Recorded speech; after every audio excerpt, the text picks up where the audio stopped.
BingX, a trusted global crypto exchange. Trade spot, futures, or copy top traders easily.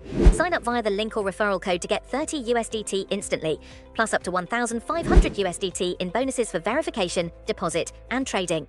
Guyana finds itself engulfed in a profound political storm following the dramatic arrest and potential extradition of its most prominent opposition figure to the United States. This seismic development comes just 2 months after Azruddin Mohamed, a 38-year-old magnate whose immense wealth stems from a vast gold mining empire, unexpectedly emerged as a formidable contender in the presidential election. His challenge, though ultimately unsuccessful in unseating incumbent President Irfan Ali, undeniably reshaped Guyana's political landscape, dethroning the long-standing opposition and establishing Mohamed's own party as the nation's primary dissenting voice. The arrest, alongside his 73-year-old father, Nazar Mohamed, occurred on October 31st in the capital, Georgetown, triggered by a formal extradition request from American authorities. The charges leveled against Azruddin and Nazar Mohamed in a Florida court are substantial, encompassing 11 counts, including accusations of money laundering, bribery, and tax evasion, while they were granted release on the same day of their arrest after posting bail of 150,000 Guyanese dollars each, equivalent to approximately £547 or $719.95. Stringent conditions have been imposed. They are required to report to the court on a weekly basis, with a crucial new hearing scheduled for Monday, a date that looms large over the nation's political future. Mohamed, however, vehemently asserts that he and his father are the targets of political persecution orchestrated by President Ali's administration. He directly accused the government of actively supporting the sanctions and even stated that agents connected to them are in communication with parties in the United States, a claim that adds another layer of intrigue to an already complex situation.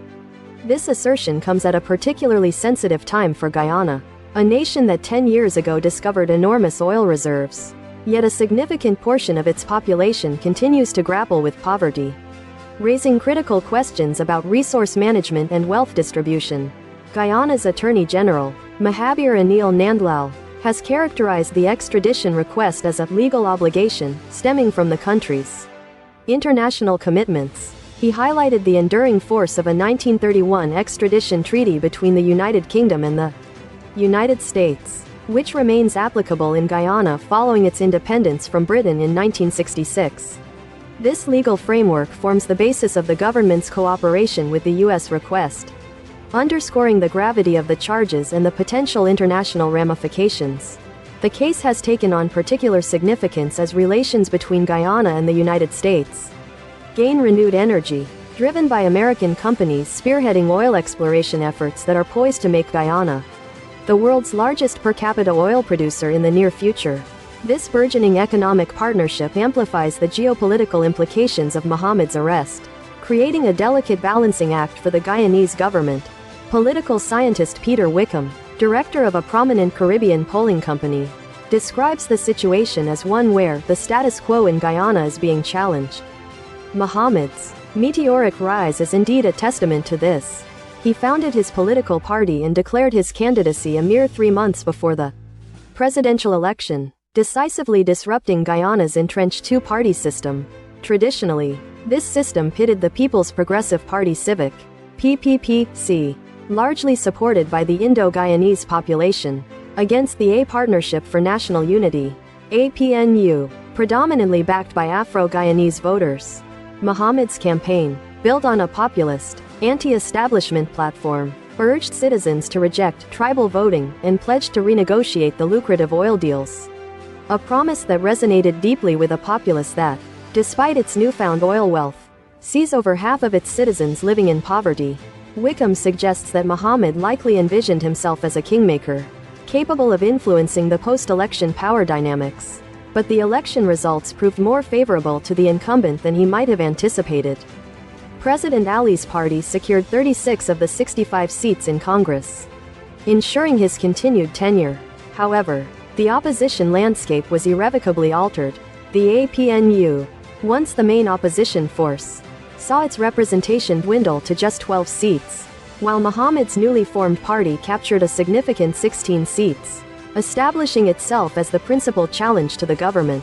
Just last Monday, a mere 3 days after his arrest and release on bail, Mohamed was sworn into parliament alongside his fellow Congress members.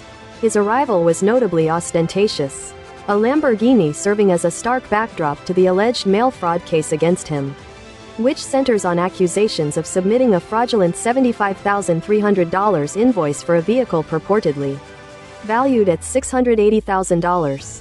While the U.S. extradition request was formally issued in October, the investigation into Mohamed and his father commenced earlier, with the indictment reportedly covering offenses spanning from 2017 to 2024.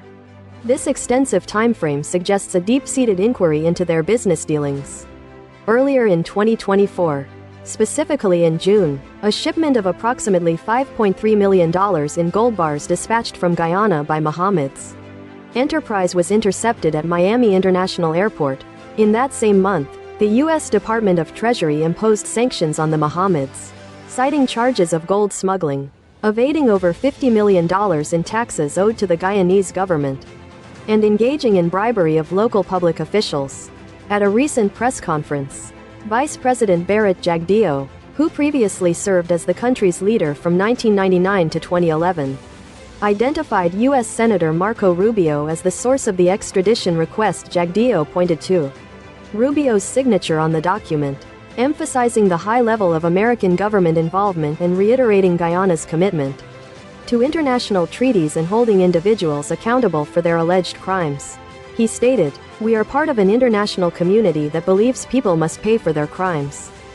Mohamed and his legal team have thus far declined to provide direct comment to The Guardian, though they have consistently denied any wrongdoing.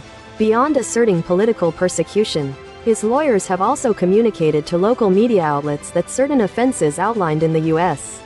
indictment are not considered crimes under Guyanese law, thereby questioning the validity of the extradition request. The legal team has declared its intention to mount a vigorous legal challenge at every level, with potential appeals reaching the Constitutional Court and ultimately the Caribbean Court of Justice. Peter Wickham anticipates a protracted legal battle. While it goes on, he observed, he, Mohamed, remains a member of parliament, and I think he will continue to make life as difficult as he can for the government in his role as opposition leader. This suggests that even amidst legal entanglements, Mohamed is poised to remain a significant and potentially disruptive force in Guyanese politics, ensuring that the nation's political narrative will continue to be dominated by this unfolding saga.